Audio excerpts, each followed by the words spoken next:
Well, after hours of procrastination, I'm at the point fitting this bumper, and I was trying to figure out, do I want to bring it down touching the bodywork or as near as damn it. In the end, I decided, nah, that's not what I want to do. Now it gets down low here, gets down very low. But here, as you can see, I put in these little blocks of wood, and I will tape those in position so that they can't move while I'm trying to fit the bumper. I still want to try and bring this up just a fraction, because at the moment it's quite tight there. And I want a little gap just so that the rain, water can flow through. Let's deal with that. Okay. So to ensure that this isn't touching when I bolt it up, and yes, I will be removing these little pieces of red paint on the bumper, I've just put in one of my little plastic tools, no, not the ones from the bedroom, to keep the bumper off of the paintwork, so that should any water fall there, it will run through. The blocks I've now taped down in position. So now my next little task is to bolt this baby up. And, you know, I'm going to have to make sure I do this, you know, push it down so that it gets an even Steven. It's going to leave a little gap there, which, was that original? Honestly, don't know. I'm going to pull it in as tight as I can, make it good and tight. In fact, I think what I'm probably going to do is get another block of wood there and the same on the other side, just so that we keep that gap even. Now, one of the problems you're going to find is getting all these bloody brackets on the right way and the right depth. Now, because I've replaced the front wings, I've got to try and do a little bit of modification here. At the moment, the bumper is way off. So what I've got to do is get this sorted out. Now the bracket should be behind here, and that will pull the bumper backwards towards the rear of the car. Also, that main bracket here, this bumper bracket, it's got slots in it, but because of the new wings, it's the slots aren't deep enough, so I'm going to have to make the slots deeper on both sides. That's my next task, and once that's done, then we'll be able to pull the bumper back. At the moment, as you can see, the gap is absolutely horrendous there. So I've got to get that sorted out. That's next. Sorry. Yeah. Despite my best efforts with my little blocks of wood, I've still got a lot of work to do on this. Alright, let's get on with it. Okay, I'm going to continue here with the front bumper. A word of warning to you all. A mistake I made. And in fact, let me take you off my head and show you. I did these up tight. Don't. Simple as that. Don't.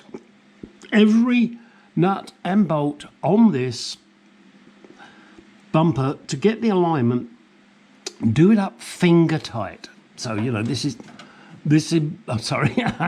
Yes, it's tight now. It was loose, and then I've pushed it all the way back and then positioned this bolt and positioned the bracket. And do note the bracket is on the front here. So it's on the front side. On the front. These I've already done up tight now because I've positioned it correctly. And the chrome one here, that is still loose, and I can still move the front of the bumper if I need to, as you can see, up and down, but that's not the way I'm going to go. I do still have my little blocks of wood, and one of them's fallen out. Okay, someone's going to die.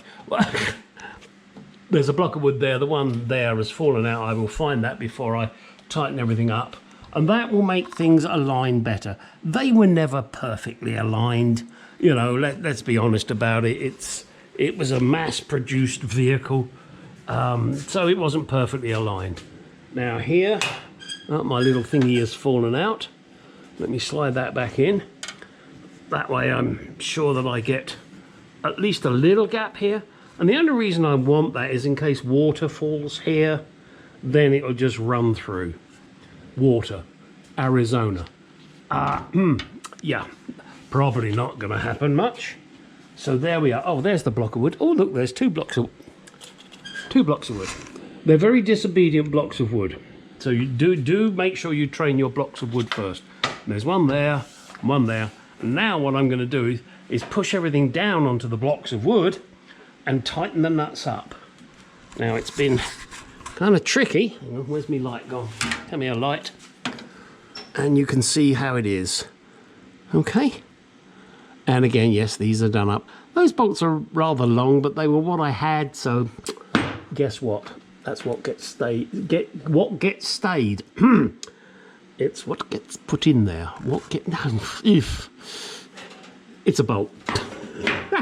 Now here, this is for the horn man. This is where the horn goes. Now, a little word of warning. You see there's a ground wire there, and that attaches to the bracket. So you have to make sure that you have a good ground. Yeah, yeah, that could be a little tricky, couldn't it? So I'll clean up, you know, I haven't decided where this will go yet, you know, whether it's going to be on that one or that one, or, you know, how, you know, I don't know if I'm going to, sorry, you're probably getting a very strange view there. If I'm going to loop it up here, over here, and put it on the back and make it neat. I don't know. I've got a lot of excess wire here. But do make sure that you clean up the ground. A buddy of mine, Classic Car Cave Dave, he was telling me that when he was doing his E-Type and was working on the center gauge cluster, he cleaned everything up and painted it all and made it absolutely gorgeous. But of course, the actual center panel itself has got like a copper coating on it for giving grounds to all the gauges and the lights. He said none of it worked, and he had to clean it all off. So thanks for the advice there, Dave. I will definitely take note of that, and do all of you out there, be very careful. Be very, very careful when you're doing this kind of shit. That, yeah, it's lovely to prevent it from rusting, but, you know, there are times when you need to clean shit up and, you know, like that, and put a, you know, a clean connection. And what I tend to do, you know, I'll clean it all up and then I'll coat it in copper grease. Now, copper grease will still conduct, but it will also help prevent it from corroding. That's just my tip of the day. Do with it what you will. Stick it up your bum for all I care, because I'm just Joe Average, doing my shit, doing stuff that I hope you guys will find useful and helpful. I do apologize for not having a video out on my baby for some time now. I'm doing a lot of honeydews at home. We're replacing all the floors with wooden floor stuff. So to save ourselves some money, we're ripping up carpets and ripping up vinyl and tiles, and it's a lot of work, and it's not something I can expect my wife to do. She's doing a lot of stuff, and she'll organize shit, and she'll do painting and stuff like that. But, you know, the physical labor, you know, it's man shit, you know? And that's why men should never be competing in women's sports. Oh dear, did I say that out loud? Yes, that is how it should be. No man should be allowed to compete in a woman's sport. I don't give a fuck what you identify yourself as. I'm going to identify as a woman and go in the girls' changing rooms. How about that? Yeah, I'm sure that would go down fucking well. Oh, I'm sorry, Your Honour. No, I identify as a woman, so it's okay for me to walk around the girls' changing room with an erection. I still identify as a woman. Yeah, sure. I've got a feeling I might find myself in prison being enjoyed by the prison mates. And that is not something I want. Sorry, got off on a tangent there. Anyway, so there's the baby. Ah, that beautiful number plate. Oh, love that. And she's still registered in England. But they won't let me sell this plate. The stupid British government won't let me sell this number. And I'm sure somebody in England would love to have this number. And it doesn't matter that I've got it here in America, but it's still registered in England. If I try to sell it in England, I have to have the car in England. Well, for what this plate is worth, which is probably, I don't know, $1,000 maybe? No. And I have one on my E-Type, or actually I say my E-Type, it's my brother's and mine. We share it. He's got it. That's all right. I had it first and now he's got it. However, that has a very rare number plate on it, but the British government won't let us sell it. Because if we could sell it, we could have some money and then they would make money. Gosh. Oh no, it's a sensible idea, isn't it? Couldn't possibly have that. Sorry, I keep going off on tangents. Let's have a quick look in there. Okay, our last picture I'm going to show you is with the bumper without all of these pieces of wood and plastic in, and it bolted in position. So let me get that done, and then we can get this video out, so you guys can at least see I'm still alive. Here is the backside view of the bumper. As you can see, the flanges are all in the correct orientation. These are all done up nice and tight now. There you go. And of course the main bracket, well, the biggest bracket in through there. Okay, so we're looking pretty fucking good. Everything's pushed back as far as it can. Now let's get up on top and have a look at it up there. Alrighty, righty, here it is. It is now in position. Would I say the gaps are perfect? No, I would not. They're close, but they're not perfect. Because here it gets very tight here. And in fact this side is slightly tighter than this side. But I'm going to have to leave it like that for the moment. When I get the grille on, maybe I'll try and shift the bumper that way slightly, because it looks a little off to me, but I can't really do that until I've got the grille in, and then I can sort that out. There she be. Pretty good, but yeah, as I said, I think it's got to go in a little bit, and obviously you're limited as to how far in you can go. And how far back you can go. There are various adjustments on these brackets, but not a tremendous amount.